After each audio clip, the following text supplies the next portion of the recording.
नमस्कार, मैं हूं doctor Shilpa Yadav, assistant professor botany, government Dungar college Bikaner. आज हम बीएससी पार्ट फर्स्ट का टॉपिक फंजाई पढ़ेंगे। फंजाई यानी कि कवक। क्या आपने अपने आसपास कवक को देखा है? क्या आप कवक को पहचानते हैं? तो इन चित्रों को देखने के बाद आप समझ गए होंगे। जैसे कि पहला चित्र है मशरूम का या कुकुरमुत्ते का, जो बरसात के मौसम में आपको दिखाई दे जाता है, जिसे आप सांप की छतरी कहते हैं। सड़े हुए आलू के ऊपर जो रेशे पाए जाते हैं वह भी कवक है। शरीर पर होने वाले दाग कवक के द्वारा ही होते हैं। सड़ी हुई ब्रेड के अंदर जो सफ़ेद बारीक रेशे हमें दिखाई देते हैं वो भी कवक है। आप सोच रहे होंगे, क्या कवक सिर्फ नुकसानदायक है? नहीं, हम उन्हें भोजन के रूप में भी प्रयोग में लेते आए हैं। प्रोसेस्ड पनीर, जिसे हम चीज़ कहते हैं, उसमें फ्लेवर के रूप में पेनिसिलियम, जो कि एक कवक है, उसे प्रयोग में लिया जाता है। ब्रेड और बियर इंडस्ट्री डबल रोटी बनाने में यीस्ट नाम की एक कवक को ही प्रयोग में लिया जाता है, जो उसके फर्मेंटेशन या किण्वन के लिए आवश्यक है। सीधे रूप में भोजन या सब्जी के तौर पे हम मशरूम को या मॉरल गुच्ची को प्रयोग में लेते हैं। यह प्रोटीन का एक माध्यम है। अगर कवक के इतिहास में बात करें तो ऐतिहासिक रूप में कवक एक आयरिश फेमाइन नाम की बड़ी घटना से जुड़ी हुई है। आयरलैंड नामक एक कंट्री जो यूरोप में है, वहाँ पर पोटैटो या आलू वहाँ का मुख्य भोजन, स्टेपल फूड था।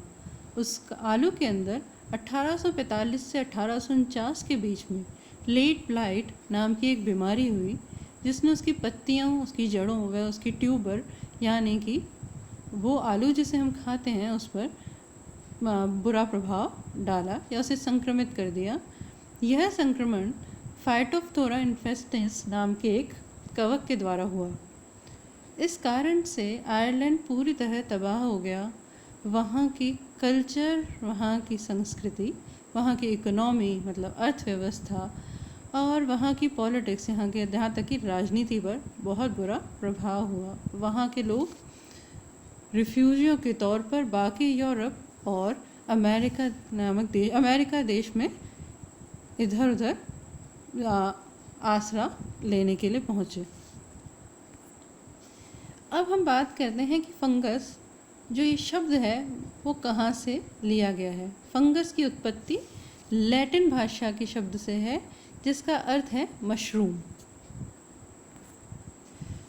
मशरूम जो है उसके अध्ययन को या कवक के अध्ययन को हम माइकोलॉजी कहते हैं। माइकोलॉजी दो शब्दों से बना है, माइक्स यानी कि मशरूम और लॉगोस मतलब टू स्टडी।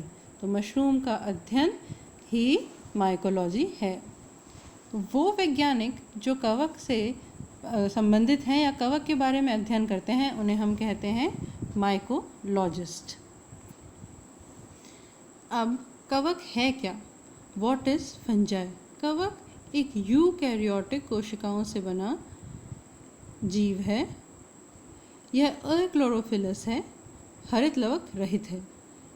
हम जानते हैं जिसमें क्लोरोफिल नहीं होगा, हरित लवक नहीं होगा, वे फोटोसिंथेसिस यानी कि प्रकाश संश्लेषण करने में असक्षम होते हैं। बिना प्रकाश संश्लेषण के भोजन की उत्पत्ति नहीं हो सकती।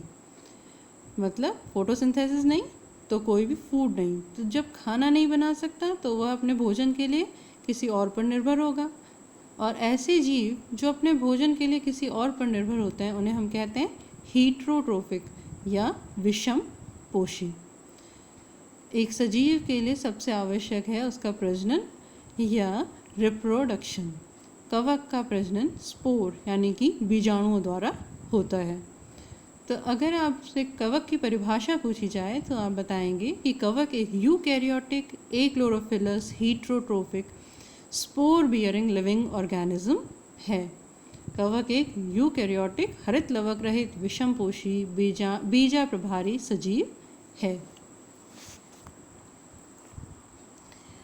अगर हम इसके फॉसिल रिकॉर्ड की बात करें या इसकी उत्पत्ति की बात करें, जिसे हम फॉसिल्स के थ्रू ही जान सकते हैं, तो वो हमें मिलते हैं डेवोनियन और प्री कैम्ब्रियन काल से। कवक के 5100 वंश व 50,000 से ज़्यादा स्पीशीज़ पाई जाती हैं। आगे अगले वीडियो में हम कवक के जनरल कैरेक्टर्स के बारे में अध्ययन करेंगे। धन्यवाद।